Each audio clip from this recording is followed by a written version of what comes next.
శుభోదయం మిత్రులారా, వార్తా కథనంపై విశ్లేషణ కార్యక్రమం టీజీటీవీ మార్నింగ్ న్యూస్ కు స్వాగతం. నేను మీ జల్లి సత్య.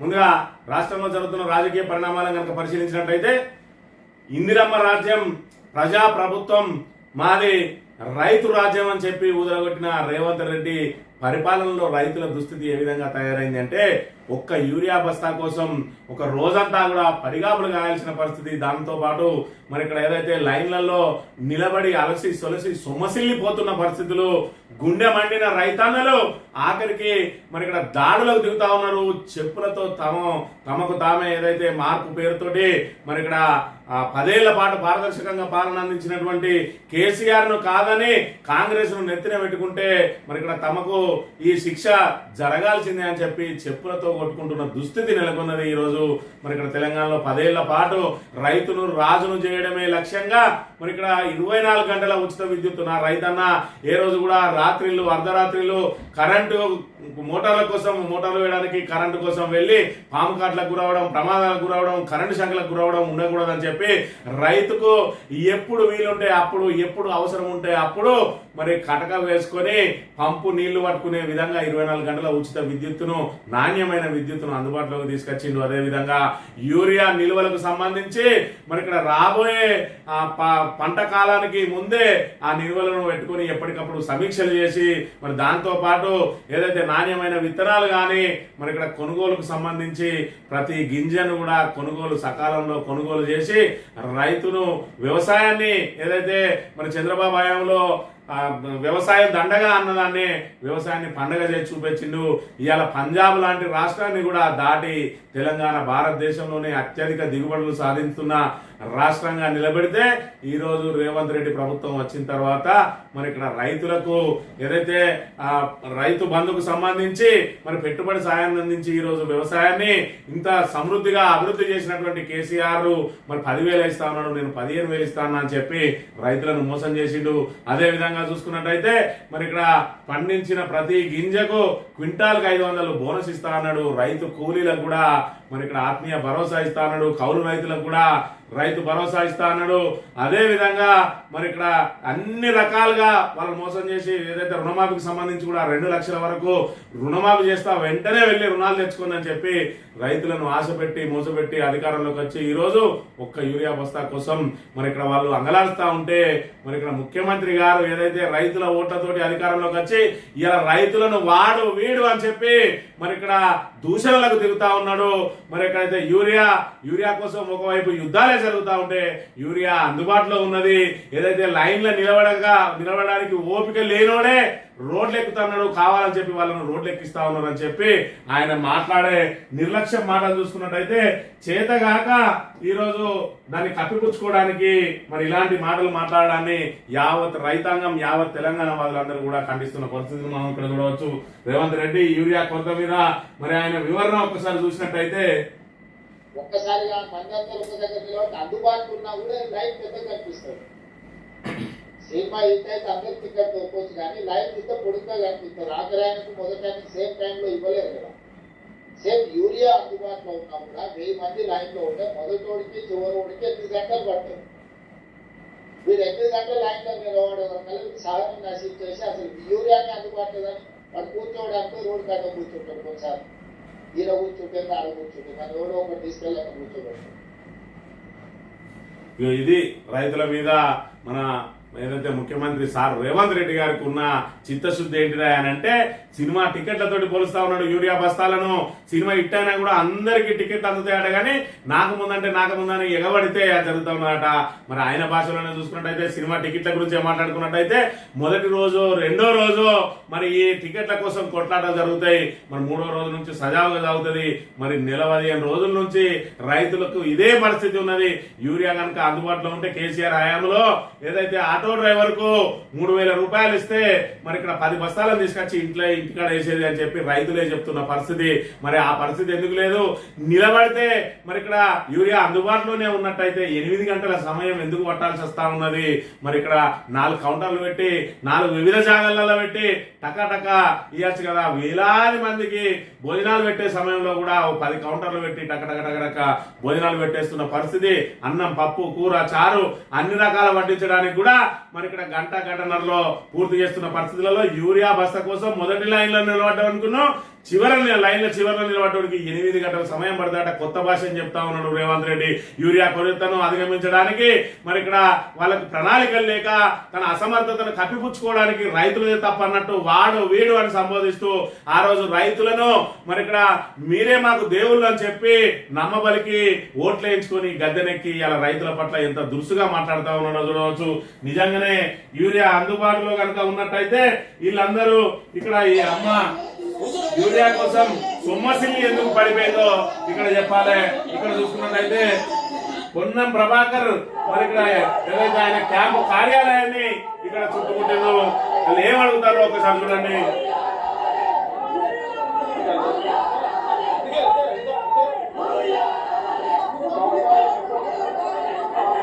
యూరియా కావాలని చెప్పి మరి ఇక్కడ మంత్రుల క్యాంప్ ఆఫీసర్లను కూడా చుట్టుముట్టాల్సిన దుస్థితి వచ్చింది. చివరికి రైతులు కడుపు మండి ఏం చేస్తా ఉన్నారో చూసుకున్నట్టయితే చెప్పుకొని కొట్టుకుంటానా ఓటేసినందుకు అని చెప్పి ఈ రైతు మరి లక్ష్మణ్ అనే రైతు మరి చెప్పుతోడు కొట్టుకొని తన ఆవేదనను వ్యక్తం చేస్తే చివరికి ఆయన మీద పోలీస్ కేసు నమోదు చేసింది తప్ప ఈ యూరియా కొరతను ఏ విధంగా అధిగమించాలి, వాళ్ళకి ఏ విధంగా అందుబాటులో యూరియా తీసుకురావాలని చెప్పి ఇప్పటి వరకు కూడా మరి ఆ ప్రభుత్వం ఆ దిశగా ప్రయత్నం చేయడం లేదు. మరి ఏదైతే సీజన్ ప్రారంభానికి ముందే మనకి ఎంత యూరియా అవసరం పడుతుంది, ఇప్పటి వరకు మనకి ఎంత నిల్వలు ఉన్నాయని చెప్పి ఆలోచన చేయకుండా మరి ఈ రకంగా అస్తవ్యస్తంగా అసమర్థతతోటి తమ వైఫల్యాన్ని కప్పిపుచ్చుకోవడానికి ఇంకా ఎదురుదాడి చేయడానికి ప్రయత్నం చేస్తా ఉన్నారు తప్ప మరి రైతులందరినీ కూడా నీచంగా మాట్లాడుతూ ఉన్నారు. రైతుల మరి ఇక్కడ సమస్యలను ఏ విధంగా వీళ్ళు కడుపు మండి ఈ రకంగా దాడులకు పాల్పడతారో కూడా చూడవచ్చు. ఇక్కడ ఆగ్రోస్ దాని మీద, గ్రోమోర్ దాని మీద మరి దాడి చేస్తున్న పరిస్థితి కూడా మనం ఇక్కడ గమనించవచ్చు. వార్తా కథనాలు కనుక చూసినట్లయితే ముందుగా నమస్తే తెలంగాణలో యూరియా మంటలు సర్కార్పై రగులుతున్న రైతులు రోజు రోజుకు ఆందోళన తీవ్రం. ఓవైపు యూరియా అందక పంటలు ఎరబడుతుండటంతో అన్నదాతల్లో ఆగ్రహం కట్టలు తెచ్చుకుంటున్నది. కడుపుమండిన రైతులు రోజు రోజుకు కాంగ్రెస్ సర్కార్ తీరును నిరసిస్తూ ఆందోళన తీవ్రతరం చేస్తా ఉన్నారు. తిండి తిప్పలు మాని అర్ధరాత్రి నుంచే జాగారం చేస్తున్న ఒక ఎరువుల బస్తా కూడా దొరకపోవడంతో ప్రభుత్వానికి శాపనార్థాలు పెడుతున్నారు. ఎరువుల కోసం ఇంత అరిగోస గత 10 ఏళ్లలో ఎన్నడూ పడలేదని కాంగ్రెస్ సర్కార్ వచ్చి తమను రోడ్డున పడేసిందని మండిపడుతున్నారు. గురువారం సైతం రాష్ట్ర వ్యాప్తంగా అన్నదాతలు రాస్తారోకోలు, ధర్నాలు, ఆగ్రోస్ కేంద్రాల ముట్టలతో అట్టుడికించిండ్రు. మరి ఇక్కడ చూసుకున్నట్టయితే జ్వరం వచ్చిన యూరియా కోసం మహబూబాద్ జిల్లా కొత్తగూడెం మండలం పొగుళ్లపల్లి సొసైటీ ఎదుట క్యూలో నిలబడి సొమ్మసిల్లి పడిపోయిన రైతు. జ్వరం వచ్చినా కూడా మరి ఇక్కడ ఈ సమయంలో నేను పంట కనుక యూరియా వేయకపోతే నా పంట పూర్తిగా ఎండిపోద్దని చెప్పి ఆ రైతు అవస్థలు పడుతూ వచ్చి క్యూ లైన్ లో నిలబడి చివరికి ఓపిక లేక సొమ్మసిల్లి పడిపోయిన దుస్థితి నెలకొన్నది.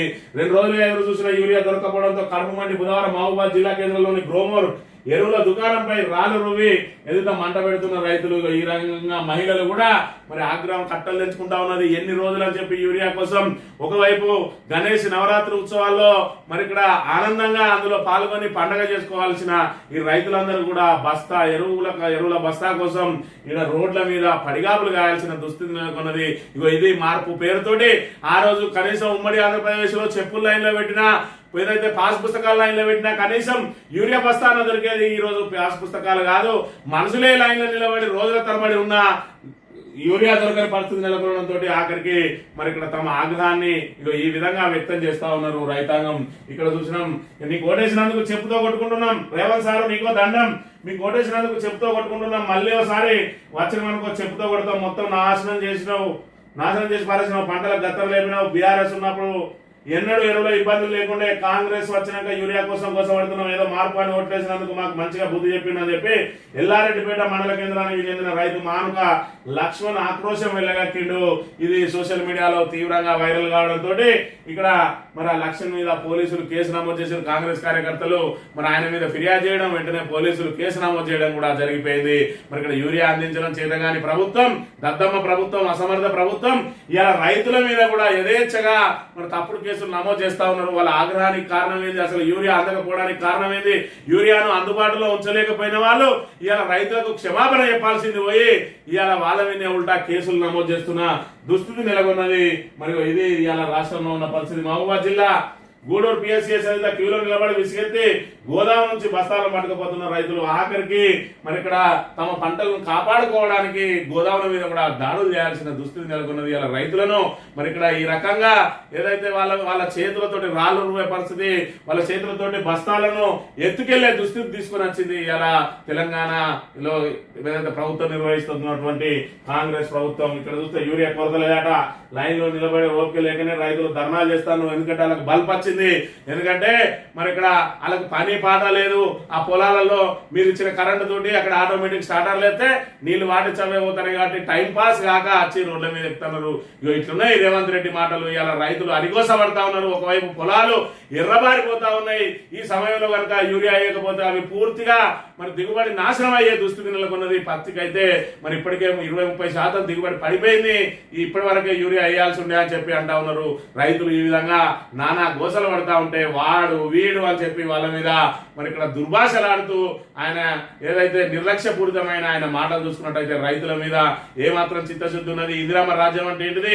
ఆ రోజు ఎమర్జెన్సీ రోజులను ఈ రోజు రేవంత్ రెడ్డి తీసుకొచ్చిందని చెప్పి అందరూ గుర్తు చేసుకుంటున్న పరిస్థితిని మనం ఇక్కడ ప్రధానంగా చూడాలి.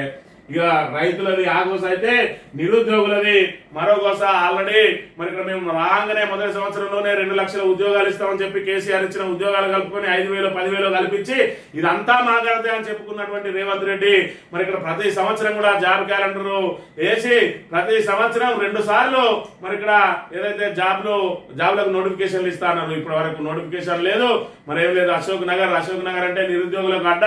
ప్రతి ఒక్కరు కూడా అక్కడి నుంచే తమ ఏదైతే మరి ఉద్యోగానికి అంకురార్పణ చేసుకుని అక్కడ కోచింగ్ సెంటర్లలో అక్కడ రూములలో ఉంటూ మరి ఎగ్జామ్స్ కు ప్రిపేర్ అయ్యి వివిధ మరి ఇక్కడ ఏదైతే ఉద్యోగాల కోసం ప్రిపేర్ అయ్యి అక్కడి నుంచి మరి ఉద్యోగమా ఇంకేం చేయాలన్నా ఆఖరికి రాజకీయ నాయకులుగా మారిన వాళ్ళు కూడా అశోక్ నగర్ నుంచే ఉన్నారని చెప్పడంలో అతిశయోక్తి లేదు.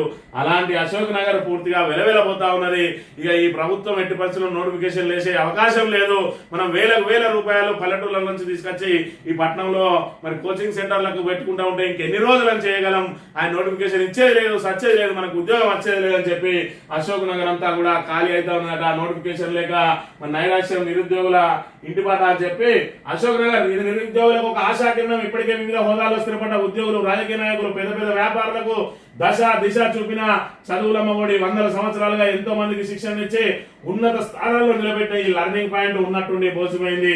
ఏటా 2 లక్షల ఉద్యోగాలన్న కాంగ్రెస్ హామీ కారణంగా కొలువుల ఆశతో అశోక్ నగర్ బాటా పట్టిన నిరుద్యోగులు ఇప్పుడు నిరాశగా ఇంటి బాట పడుతుండడంతో ఈ ఎడ్యుకేషన్ ల్యాబ్ ఇప్పుడు ఖాళీగా మారుతున్నది. నిత్య పుస్తకాలతో కుస్తీ పట్టేవారు లేక సిటీ సెంట్రల్ లైబ్రరీలో నిజంగానే సైలెన్స్ బోర్డుతో పని లేకుండా అయింది.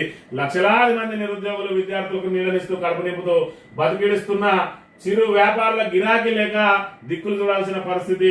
మరి ఇక్కడ చూసుకుంటే జాబ్ క్యాలెండర్ లేకపోతే లేదని యువకులు నైరాశ్యంతో వెనుదిరుగుతున్నారు. వేలాది మంది అశోక్ నగర్ లో ఉంటారు.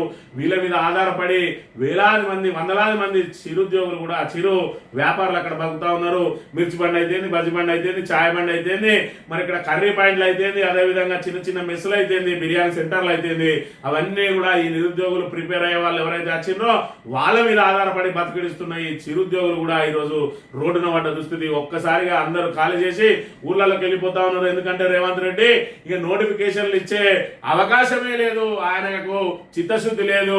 ఏదైతే మొదటి సంవత్సరమే 2 లక్షలు ఇస్తానో 2 లక్షలు కాదు కదా, అందులో 10% 20,000 ఉద్యోగాలు కూడా ఇవ్వకుండా కేవలం కేసీఆర్ ఇచ్చిన మరి ఉద్యోగాలు ఏవైతే ఉన్నాయో వాటికి నియామక పత్రాలు ఇచ్చి ఇదంతా నాగరతే అని చెప్పి మరి గప్పాలు కొట్టుకుంటున్నారు రేవంత్ రెడ్డి పట్ల. ఈ రోజు నిరుద్యోగులు పూర్తిగా మరి ఇక్కడ ఆగ్రహంతో ఊగిపోతా ఉన్న పరిస్థితిని కూడా మనం ఇక్కడ ప్రధానంగా చూడవచ్చు. బీహార్ కోసమే బీసీ మంత్రం. అక్కడ అసెంబ్లీ ఎన్నికలు ముగిసే వరకు ఇక్కడ స్థానిక ఎన్నికలు సాగదీత. బీసీ నినాదం బీహార్ లో వర్కౌట్ కాకపోవడంతో వదిలేసిన ఏఐసిసి అసెంబ్లీలో ఎన్నికలు ముగియగానే ఇక్కడ 42% రిజర్వేషన్లు అడగ మీదకే. ఈ 42% రిజర్వేషన్లు అనేది అమలు కాదు. ఎందుకు కాదంటే ఖచ్చితంగా 9th షెడ్యూల్ లో చేర్చి పార్లమెంట్ లో చట్ట సవరణ చేయాల్సి ఉంటది. మరి ఇక్కడ ఇప్పటి వరకు ఏదైతే కాంగ్రెస్ ఎంపీలు గాని అలా నాయకుడు రాహుల్ గాంధీ గాని ఆ 42% కోసం పార్లమెంట్ లో కనీసం నోరు మెరపలేదు. ఇక ఎక్కడ చట్ట సవరణ వస్తుంది, ఎక్కడ 9th షెడ్యూల్ లో చేస్తారు? కేవలం తెలంగాణలో ఉన్న బీసీలను ఏమార్చడానికి జంతర్ మంతర్ దగ్గర ధర్నా చేసిండ్రు తప్ప పార్లమెంటులో ఎందుకు దీని మీద ఒత్తిడి తీసుకురాలేదు? ఇవాళ ఓటు చోరని చెప్పి దేశమంతా తిరుగుతున్న రాహుల్ గాంధీ 42% రిజర్వేషన్ కోసం ఎందుకు ఈ దేశమంతా తిరుగుతలేడు? దేశమంతా తిరుగుడు గంగలమని కనీసం పార్లమెంట్ లోనైనా ఖచ్చితంగా 42% రిజర్వేషన్ ఇవ్వాలని చెప్పి ఒక్క మాట మాట్లాడలేదు కదా. కనీసం ఏదైతే జంతర్ మంతర్ దగ్గర జరిగిన ధర్నాలో ఏ ఒక్క జాతీయ కాంగ్రెస్ నాయకుడు పాల్గొనలేదు. ఎందుకంటే ఇది మీకు తెలంగాణకు సంబంధించిన అంశం. మీరు తెలంగాణ ప్రజలను మీరు మభ్యపెట్టుకుంటే ఉంటుంది. 42% అమలు మనకు ఏం అవసరం లేదు, కేవలం ఇస్తానం అని చెప్పి ఎదురు పార్టీలు వేయకుండా అడ్డుదలినాయి అని చెప్పి బీసీలను మన వైపు తిప్పుకొని ఓట్లు వేయించుకోవాలి తప్ప వాళ్ళకు నిజమైన ఫలాలు అందించడం అవసరం లేదు అన్న చందంగా వ్యవహరిస్తా ఉన్నది కాంగ్రెస్.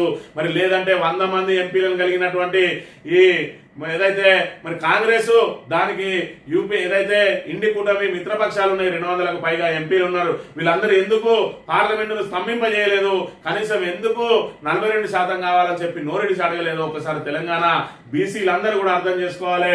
ఇలా బీహార్ ఎన్నికలు కాగానే మరి ఇక్కడ మన బీసీలది అటకెక్కిస్తారు. ఇప్పటికే స్థానిక సంస్థల ఎన్నికలు కనుక నిర్వహించినట్టయితే ఈ రైతులకు సంబంధించిన సమస్యలతోటి యూరియా కొరతతోటి రైతులందరూ ఏ విధంగా అయితే ఆగ్రహంగా ఉన్నారో వాళ్ళందరిది ఆగ్రహాన్ని చవి చూసి ఇలా ఓటమి తప్పదు అని చెప్పి మరి ఇక్కడ జరుపుకుంటూ వస్తా ఉన్నది. దానికి తోడు 42% రిజర్వేషన్ ఎలాగో అమలు చేయలేరు కాబట్టి ఇవాళ ఏదైతే దానికి బీసీ బిల్లు అని చెప్పి ఆ తర్వాత మళ్ళీ ఒకసారి జీవో అని చెప్పి ఏదో దొంగ నాటకాలు ఆడి ఇలా ఎన్నికలను ఏదైతే హైకోర్టు ఎన్నికలను మన 30 లోపు నిర్వహించాలని చెప్పి ఏదైతే చెప్పిందో దాని నోటితోటి ఆపే విధంగా ప్రయత్నాలు చేస్తా ఉన్నది. అవసరమైతే హైకోర్టులో పిటిషన్ వేసి ఏదైతే బీసీ బిల్లు గవర్నర్ దగ్గర రాష్ట్రపతి దగ్గర పెండింగ్ ఉన్నది కాబట్టి అది క్లియరెన్స్ వచ్చే వరకు ఎన్నికలను ఆపండి అని చెప్పి పిటిషన్ వేయడానికి కూడా సిద్ధమవుతుందట. ఏది ఏమైనా కూడా 6 గ్యారంటీలు 420 హామీలు మరి 6 డిక్లరేషన్లతో ఏ విధంగా అయితే మోసం చేసిందో ఆ డిక్లరేషన్ లో భాగంగా కామారెడ్డి డిక్లరేషన్ లో ఇచ్చిన 42% బీసీ రిజర్వేషన్ అన్నది కూడా మరి కలగానే మిగిలిపోతుంది. అది అందరి ద్రాక్షే, ఖచ్చితంగా వాళ్ళకు చిత్తశుద్ధి లేదనే విషయాన్ని బీసీలు అర్థం చేసుకోవాలి. ఇక విద్యుత్ ధరలకు రెక్కలు, బొగ్గుపై 5% నుంచి 18% పెరుగుతున్న జీఎస్టీ భారం, దేశంలో కరెంటు ఛార్జీలు పెరగొచ్చనే అంచనాలు. అదే జరిగితే తయారీ రంగానికి కష్టాలే, ఆందోళనలో వ్యాపార పారిశ్రామిక వర్గాలు. మరి ఇక్కడ జీఎస్టీకి సంబంధించి కొన్నిటి మీద ఏదైతే 5 స్లాబ్లు ఉన్నదాన్ని 2 స్లాబ్లకు తీసుకొని వచ్చింది, 5%, 18%. మరి ఇక్కడ బొగ్గు మీద ఉన్న జీఎస్టీ ధరను పెంచబోతా ఉన్నది. దాంతో మరి తయారీ రంగం మీద అదే విధంగా విద్యుత్ రంగం మీద పెద్ద ఎత్తున ప్రభావం పడే అవకాశం ఉన్నదని చెప్పి విశ్లేషకులు చెప్తున్న పరిస్థితిని మనం ఇక్కడ ప్రధానంగా గమనించాలి. ఈ అవినీతి జరిగిందని ఘోష్ రిపోర్ట్ చెప్పలేదు, లోపాలే తప్ప అవకతవకలు జరిగాయని లేదు. పలుమార్లు సాక్ష్యం ఇచ్చిన నా పేరు నివేదికలో లేదు. ప్రముఖ సాగునీటి రంగం ఇప్పుడు వి ప్రకాష్ అని చెప్పి ఘోష్ రిపోర్ట్ అనేది మరి అదొక చెత్త కాగితం, చిత్తు కాగితం అని చెప్పి మరి బీఆర్ఎస్ ఏదైతే చెప్పిందో కాంగ్రెస్ ప్రభుత్వం కూడా దానికి ఆమోద ముద్ర వేసింది. ఎందుకంటే మేము ఘోష్ రిపోర్ట్ మీద మరి సిబిఐ ఎంక్వైరీకి పోతున్నాం, కేవలం ఎన్డీఎస్ఏ రిపోర్ట్ విన్నాయంటే మరి ఈ 2 సంవత్సరాల పాటు ఈ 20 నెలల పాటు మరి 1.5 year మరి ఎందుకు ఆ ఘోష్ ఇక్కడ మొత్తం తిరిగిండు, ఎందుకు ఇవన్నీ సాక్ష్యాలు సేకరించిండు, ఎందుకు ఇదంతా రిపోర్ట్ చేసిండు అని అంటే కేవలం బీఆర్ఎస్ మీద బట్టగాల్సి మీద వేయాలంటే పిసిసి ఇచ్చిన ఏవైతే వాటికి సంబంధించిన ఫిర్యాదులు ఉన్నాయో వాటి అన్నింటినీ ఒక కట్టగట్టి వాటిని ఇగో ఇది రిపోర్ట్ ఇదంతా అవకతవకలు జరిగినాయి ఇలా అని చెప్పి ఏదో ఒక చెత్త రిపోర్ట్ ఇచ్చి ఇవాళ బీఆర్ఎస్ మీద బురద జరగడానికి ప్రయత్నం చేసిరు. ఏది ఏమైనా కాళేశ్వరాన్ని మరమ్మతు చేయకుండా ఆంధ్రాకు లాభం జరగడానికి రేవంత్ రెడ్డి ప్రయత్నం చేస్తా ఉన్నాడు తప్ప ఇవాళ అక్కడ ఆ మరమ్మతు చేసి దాన్ని అందుబాటులోకి తీసుకొచ్చి ఇవాళ వరప్రదాయం లాంటి కాళేశ్వరాన్ని నిలబెట్టాల్సిన బాధ్యత ప్రతి తెలంగాణ పౌరుని మీద ఉన్నదనే విషయాన్ని కాంగ్రెస్ ప్రభుత్వం, కాంగ్రెస్ మంత్రులు, కాంగ్రెస్ ఎమ్మెల్యేలు మర్చిపోతున్న పరిస్థితిని మనం ఇక్కడ ప్రధానంగా చూడాలి. ఇక రేవంత్ రెడ్డి మాట్లాడితే ట్రిలియన్ ఎకానమీ, 1 ట్రిలియన్ ఎకానమీకి మనం ఎగబాకుతాం అంటాడు. అప్పుడే మనల్ని ఎవరు నమ్ముతలేరు, చెప్పలేకపోయేటట్టు చూస్తానంటాడు. మళ్ళీ ఓయి లాంటి చోటికి పోయి మనకేం తక్కువనాయి, 3 లక్షల బడ్జెట్ ఉన్నది, 3 లక్షల కోట్ల బడ్జెట్ ఉన్నది, మీకు 1000 కోట్లు ఇట్లా ఇచ్చేస్తా అంటాడు. మరి ఏదైతే ఉద్యోగులు పెండింగ్ డిఏలు కానీ పిఆర్సీలు కానీ అడిగితే పైసలు ఎక్కడున్నాయా, మరి అక్కడ ఉన్నటిని ఎంత ఆదాయం వస్తుందో మీ ముందర పెడతా మీరే వంచుడు అంటాడు. ఆయన ఎప్పుడేం మాట్లాడతాడో తెలియదు. మరి ఆయన మాటలను పక్కుంచితే ఇవాళ స్థానిక సంస్థల ఎన్నికలు జరగక కేంద్రం నుంచి వచ్చే నిధులు రాక లేదా రాష్ట్ర ప్రభుత్వం నిధులు ఇయ్యక ఇలా పంచాయతీ కార్యదర్శులు నానా తంటాలు పడతా ఉన్నారు. ఆఖరికి చెత్తను ఏదైతే తీసుకెళ్లడానికి తోపుడు బండ్లు కూడా లేక మరి ఇక్కడ ఏదైతే పంచాయతీ రాజ్ శాఖ మంత్రి అయినటువంటి సీతక్క ఇలాకాలో ఒక పంచాయతీ కార్యదర్శి మరియు నేను తోపుడు బండిని నా ధర 8,000, మన గ్రామంలో మంచి మనసులో దాతలు ముందుకు వస్తే మన గ్రామ పంచాయతీకి మనం గ్రామ పంచాయతీకి వెళ్ళి సేవ చేయడానికి సిద్ధంగా ఉన్నానని చెప్పి ఈ కింది నెంబర్లకు సంప్రదించండి అని చెప్పి చిత్తబండి మరి ఇక్కడ ప్రజలను కోరుకుంటున్నట్టుగా కార్యదర్శి ఇక్కడ ఏర్పాటు చేసిండు. చిత్తబండికి పైసలు లేవట, కొందామంటే అక్కడ పైసలు లేవు, నా జేబులకి వెళ్ళి ఎన్ని పెట్టాలి, ఒక బండి కొని దాతలారా అని చెప్పి మరి పంచాయతీ కార్యదర్శులు అడుక్కుంటున్న దుస్థితి ఇవాళ తెలంగాణ రాష్ట్రంలో. దట్టు ఇక్కడ పంచాయతీరాజ్ శాఖ మంత్రి సొంత ఇలాకాలో ఆంధ్ర నియోజకవర్గంలో ఈ దుస్థితి నెలకొన్నది అని అంటే ఇవాళ గ్రామ పంచాయతీల్లో ఏ విధంగా మరి పాలన పడకేసింది అనేది మన కళ్ళకు కట్టినట్టుగా కనబడతా ఉన్నది.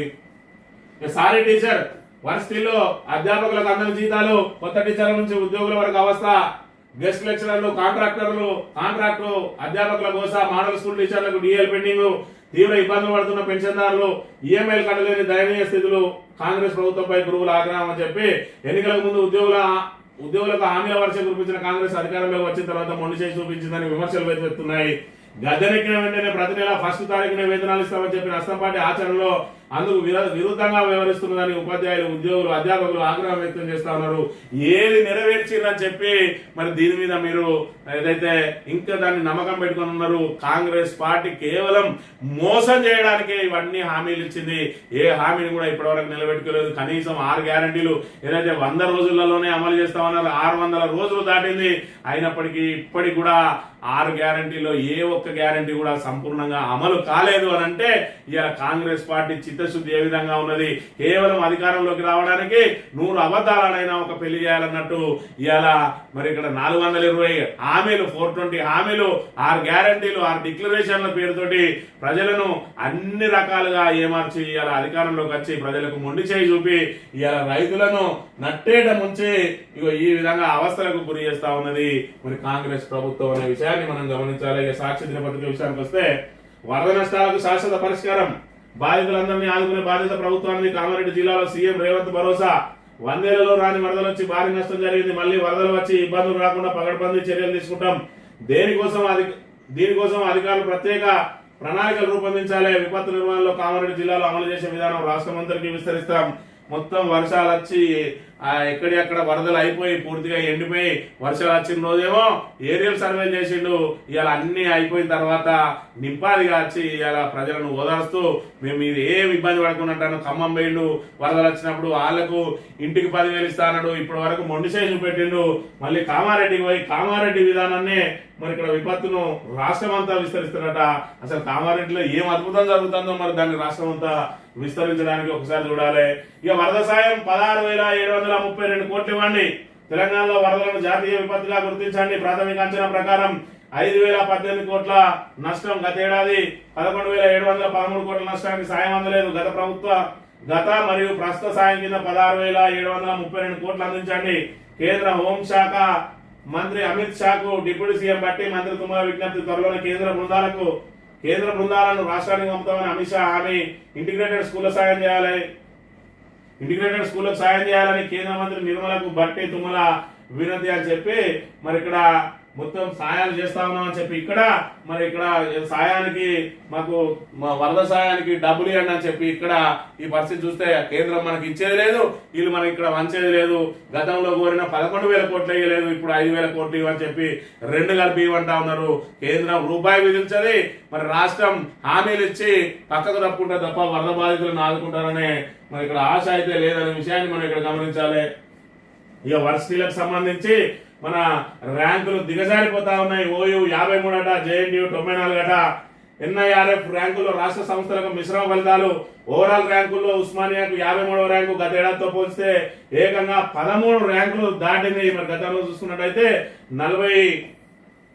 17 ర్యాంకులు పైకి వేయింది. అంటే 36 ఉన్నది 53కి వచ్చింది అని అంటే మరి ఏ విధంగా మనం దూసుకపోతానో చూసుకుంటుండే.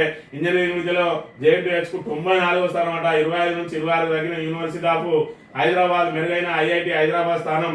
మరి ఐఐటి అంటే కేంద్రానికి సంబంధించింది. అదేవిధంగా మరి యూనివర్సిటీ ఆఫ్ హైదరాబాద్ అది కూడా సెంట్రల్ యూనివర్సిటీ. మరి ఇక్కడ చూసుకున్నట్టయితే అది కూడా ఒకటే మరి ర్యాంకు పెరిగింది. కానీ మన రాష్ట్రానికి సంబంధించిన వర్సిటీలు మాత్రం అధ్వానంగా మారినాయి. ఇక్కడ 94వ స్థానానికి చేరింది JNTU, 53వ స్థానానికి చేరింది ఓయూ అంటే మరి భారతదేశంలోనే ఒక పేరెన్నిక కలిగినటువంటి యూనివర్సిటీ. దాన్ని కూడా మసకపరుస్తా ఉన్నది కాంగ్రెస్ ప్రభుత్వం అనే విషయాన్ని మనం ఇక్కడ ప్రధానంగా గమనించాలి. భారత్ సింగపూర్ మధ్య సుదృఢ బంధం, ప్రధాని మోదీతో సింగపూర్ ప్రధాని లారెన్స్ భేటీ, వ్యూహాత్మక భాగస్వామ్యాన్ని విస్తరింపజేసుకోవాలని నిర్ణయం, పలు అవగాహన ఒప్పందాలపై సంతకాలు, శాంతి సౌభాగ్యాలే ఇరు దేశాల ఉమ్మడి లక్ష్యమైన ప్రకటన. ప్రపంచవ్యాప్తంగా మరి అన్ని దేశాల అధినేతలతోటి చుట్టూ ఉన్నాడు మన మోడీ. మరి దీని ద్వారా ఏ రకమైన మరి మనకు వాణిజ్యపరంగా ఏ రకమైనటువంటి మరి లాభాలు జరగబోతాయో రాబోయే రోజులలో చూడాలి. ఈ ఎరువులకు సంబంధించి చూసుకున్నట్టయితే నానా తంటాలు పడతా ఉన్నారు ఎరువులు దొరకక. మరి రేవంత్ రెడ్డి మాత్రం ఇక్కడ బల్పచ్చి తిరుగుతా ఉన్నారు అన్నట్టుగా మాట్లాడుతున్న పరిస్థితి ఇవాళ తెలంగాణ రాష్ట్రంలో నెలకొన్నది. ఆంధ్రజ్యోతి విషయానికి వస్తే కౌంట్ డౌన్, జిఎస్టీ కొత్త పన్ను రేట్ల అమల్లోకి వచ్చే 22వ తేదీపై అందరి దృష్టి టీవీలు, ఫ్రిడ్జ్లు, వాషింగ్ మిషన్లపై 1500 నుంచి 45,000 వరకు తగ్గే ఛాన్స్, 13% వరకు తగ్గనున్న ఐస్ క్రీమ్ల ధరలు, ద్విచక్ర వాహనాలపై 25,000 వరకు మిగులు, జిమ్లు, సెలవులపై పన్ను 5% తగ్గింపు, 100 లోపు సినిమా టికెట్లపై తగ్గిన పన్ను, స్విగ్గీ, జొమాటో ఫుడ్ డెలివరీకి కాస్త భారం అట, ఐపీఎల్ టికెట్లపై 40% పన్నుల మొత్త, బిజినెస్ ఫస్ట్ క్లాస్ టికెట్లు మరింత ప్రియం. ఈ నెల 22 నుంచి ఏదైతే కొత్త జిఎస్టీ విధానం అమలు చేయబోతా ఉన్నారో దానిలో మరి భారీ ఎత్తున మార్పులు చోటు చేసుకోబోతా ఉన్నాయి. చిన్న 10 లక్షల లోపు కార్ల మీద, బైకుల మీద, మరి వీటన్నిటి మీద, ఐస్ క్రీమ్ మీద, ఫుడ్ వాటి మీద, మరి అన్నిటి మీద కూడా పన్ను తగ్గబోతా ఉన్నది. మధ్యతరగతి వాళ్లకు ఇదొక శుభవార్త అని చెప్తున్న పరిస్థితి మనం ఇక్కడ గమనించాలి. ఒకవైపు మరి జిఎస్టీ ఏదైతే 5 స్లాబ్లను 2 స్లాబులు చేసిందో కాంగ్రెస్ పాలిత రాష్ట్రాలు మాత్రం పూర్తి స్థాయిలో వ్యతిరేకిస్తా ఉన్నాయి. మరి గతంలో చూసుకున్నట్టయితే రేవంత్ రెడ్డి ఏం మాట్లాడేది, పెట్రోల్ మీద మరి ఇక్కడ 35%, మరి ఏదైతే రాష్ట్రం 36%, మరి అక్కడ కేంద్రం వీళ్ళు పన్నులు దండుకుంటా ఉన్నారు. ఈ పన్నులు మీరు వదిలేస్తే 40 రూపాయలకే పెట్రోల్ పోయొచ్చు అన్నాడు. ఇక వచ్చింది ఆయన అధికారంలోకి, మరి కనీసం ఆయన 35 రూపాయలైనా తగ్గించుకుంటలేడు. అది సరికదా. ఇలా జిఎస్టీలో ఏదైతే తగ్గిస్తా ఉన్నారో మాకు అనేకంగా ఇబ్బందులు గురవుతామని చెప్పి జిఎస్టీ మీద తెలంగాణ, కర్ణాటక, హిమాచల్ ప్రదేశ్ ఈ 3 కాంగ్రెస్ పాలిత రాష్ట్రాలు కూడా తీవ్రంగా వ్యతిరేకించినాయి. మా ఆదాయం తగ్గుతుంది, మాకు నష్టపరిహారం చెల్లించండి అని చెప్పి కేంద్రాన్ని అడిగిన దుస్థితి. అంటే జనాలను మనం ఖచ్చితంగా మరి ఇక్కడ ట్యాక్స్ల బాధలు ఉండాల్సిందే అని చెప్పి మరి వ్యతిరేకించిన కాంగ్రెస్ జనం బాహుల్యంలోకి వచ్చినప్పుడేమో ఒక మాట, మరి ఇక్కడ ఇలాంటి ట్యాక్స్ల మీద సవరణలు జరిగినప్పుడు స్వాగతించాల్సిన ఈ పార్టీలు ఎందుకు వ్యతిరేకించిన ఈ ప్రభుత్వాలు అనే విషయాన్ని ఒకసారి గమనించాలి. వాళ్ళు మాట్లాడే మాట ఒకటి, చేసే చేష్టలు ఒకటి అని చెప్పి జిఎస్టీ మీద జరిగిన సమావేశమే దీనికి మనం ప్రధానంగా మనం గుర్తుపెట్టుకోవాలి. జిఎస్టీ మండలి భేటీలో హైడ్రామా, పన్ను తగ్గింపుపై 4 రాష్ట్రాల అభ్యంతరం, తమకు పరిహారం ఇవ్వాలని డిమాండ్. రాత్రి 7 గంటలకే ముగియాల్సిన భేటీ 2 రాష్ట్రాల అభ్యంతరాలతో 9:30 వరకు కొనసాగిన వైనం. ఓటింగ్కు వెళ్దామన్న మరో రాష్ట్ర మంత్రి అంగీకరించిన ఆర్థిక మంత్రి నిర్మలా. బెంగాల్ మంత్రి జోక్యంతో సదుమైన వివాదం. ఈ క్రమంలోనే ప్రకటన జాప్యం అని చెప్పి మరి పూర్తిగా ఏదైతే కర్ణాటక, తెలంగాణ, అదేవిధంగా హిమాచల్ ప్రదేశ్ లో మరి ఇక్కడ జిఎస్టీ తగ్గించే దాని మీద పూర్తిగా వ్యతిరేకించినవి. మాకు ఇప్పటికే మేము మరి ఆదాయం లేక సతమతం అవుతా ఉన్నాం, మా ఆదాయాన్ని కూడా గండి పెడతాయి కాబట్టి ఖచ్చితంగా మా ఆదాయం ఎంతైతే తగ్గుతుందో అంత పరిహారం ఇవ్వాలని చెప్పి మరి అడుగుతున్న పరిస్థితిని బట్టి ఇవాళ జనాల మీద, ట్యాక్స్ల మీద ఏ విధమైన చిత్తశుద్ధి ఉన్నది కాంగ్రెస్ ప్రభుత్వానికి అనే విషయాన్ని మనం ఇక్కడ గమనించాలి. ఇక కేసీఆర్ కు మచ్చ తెచ్చింది కవితే.